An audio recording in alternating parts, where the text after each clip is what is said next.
No vídeo de hoje, o assunto, continuando o vídeo anterior,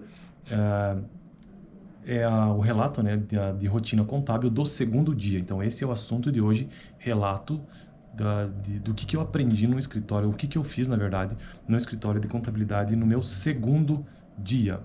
Lembrando que a playlist que eu estou construindo aqui no canal é de contabilidade e a playlist específica é de contabilidade geral, né, contabilidade como um todo, mas a playlist específica se chama Prática Contábil, isso no canal de contabilidade. No canal geral, aí está tudo numa playlist chamada Contabilidade, caso você queira conhecer um pouco mais sobre as coisas que gravo e o tipo de conteúdo que eu gravo em contabilidade, dá uma olhada nessas playlists, beleza?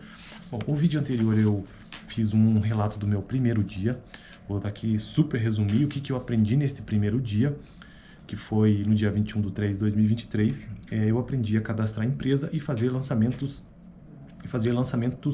básicos, principalmente lançamento de integralização de capital de empresa, né, débito, caixa geral e crédito, capital social, mas não vou entrar em detalhes, eu já gravei um vídeo sobre isso, e lançamentos de tributos, provisionamento, né, do Simples Nacional baseado em dados da PGDAS. Foi isso que eu fiz no meu primeiro dia de trabalho. Mas na verdade eu passei boa parte daquele tempo nesse primeiro dia de trabalho, que foi meio período só, né? Mas cadastrando mesmo a empresa, usei dados do DEFIS, dos sócios e da PGDAS para fazer esse cadastro e depois disso realizar os primeiros lançamentos. Então, quando você vai fazer o primeiro lançamento de uma empresa, você vai cadastrar a empresa no sistema, caso tenha, e vai realizar esses lançamentos básicos, né? E o mais básico é a integralização do capital. Pelo menos foi assim que eu aprendi, né? No sistema. Isso na real mesmo, na prática lá no escritório. São 50 dias que eu trabalhei no escritório de contabilidade, para quem está chegando nesse vídeo agora, né? 50 dias que, na verdade, eu frequentei o escritório uma vez por semana por meio período. Então, eu conto cada dia dessa forma, sendo uma vez por semana, meio período, ou então cheguei a frequentar 2 vezes por semana. Na verdade, assim, se eu fosse uma única vez por semana, aí seria o dia todo. Então, eram 2 vezes, na maior parte do tempo, 2 vezes meio período, sabe? Então, eu contava isso como um dia de semana que eu frequentava naquela semana. E isso durante 50 dias, né? Então, foi algum tempo. E aí eu estou gravando um vídeo específico para cada um destes dias aqui no canal. Então, o primeiro dia aconteceu no dia 21/3/2023 e o segundo dia, que é o assunto do vídeo de hoje, aconteceu no dia 24/3/2023. Tem até o dia da semana, sexta-feira. Então é isso mesmo, cada dia que eu tenho relatado aqui é realmente o dia que eu estive no escritório. Então o primeiro dia foi numa terça-feira e o segundo foi numa sexta e por aí vai. Bom, mas o que eu aprendi então no segundo dia de contabilidade? Porque o meu propósito de ter entrado lá no escritório, eu já avisei o contador, não era para ficar lá, era apenas para que eu pudesse aprender o básico do escritório para ver como que funciona. Porque eu percebo assim, que você tem que testar as coisas antes, e eu realmente entrei como estágio, apesar de de ter ficado muito pouco tempo, né? Mas entrei mais com esse intuito mesmo, de ter uma noção de como é que funciona as rotinas de um contador. E eu consegui ter uma noção nesse tempo que fiquei lá. Esse é o propósito, né? Porque tem que gostar daquilo. Eu acho que não sei se vale a pena uma pessoa entrar para trabalhar no escritório de contabilidade se não tem uma noção disso e tem que perceber se gosta ou não, né?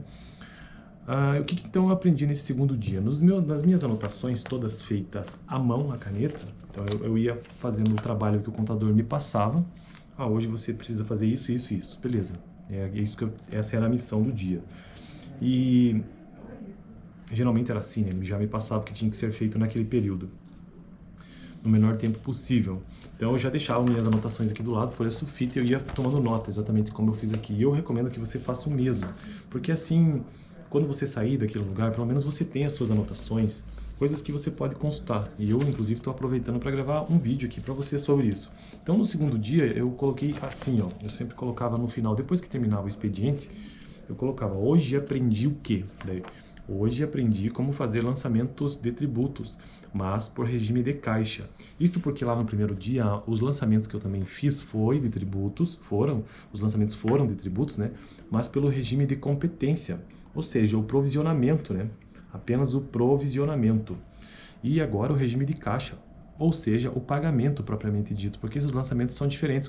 Isso na prática contábil eu percebi muito. Então, você provisionar é uma coisa, né, por regime de competência, e outra coisa é você efetivar o pagamento, ou pelo regime de caixa, pagar mesmo, sair do caixa. Então, essa é a diferença básica que você tem que procurar lembrar. Que quando você faz o provisionamento, eu estou citando o exemplo dos impostos, como foi no meu primeiro dia. Quando você faz o provisionamento, você movimenta basicamente duas contas, no caso do imposto aqui do Simples Nacional, né? Então, débito, uma conta de resultado, né? Uma conta da DRE, né?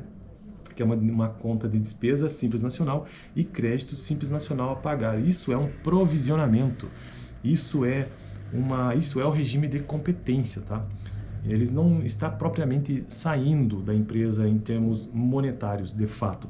Ele está sendo apenas provisionado, ele está sendo registrado na contabilidade. Agora, independente de quando isso será pago, porque essa é a diferença básica entre regime de caixa e regime de competência. A competência, quando você faz o registro da competência, é que ocorreu, apenas ocorreu, mas ainda não saiu da empresa. A partir do momento que a saída propriamente dito, ou seja, o pagamento, aí sim você pode pensar nesse lançamento como regime de caixa. E foi isso que eu fiz nesse segundo dia. Eu fiz lançamentos, continuei, né, os lançamentos de tributos entre o ano de 2018 e 2022, né, regime de competência retroativo, e usando os dados da PGDAS. Foram 55 itens naquela primeira vez, e aqui eu fiz a mesma coisa, mas agora pelo regime de caixa. Usei os dados da PGDAS para Simples Nacional e fiz então o pagamento em si. Então, deixa eu ver as minhas anotações. Reconhecimento do pagamento, regime de caixa. E quais foram as contas que eu movimentei então dessa maneira, já que agora é o regime de caixa? Veja bem, pagamento do Simples Nacional. As seguintes contas foram movimentadas.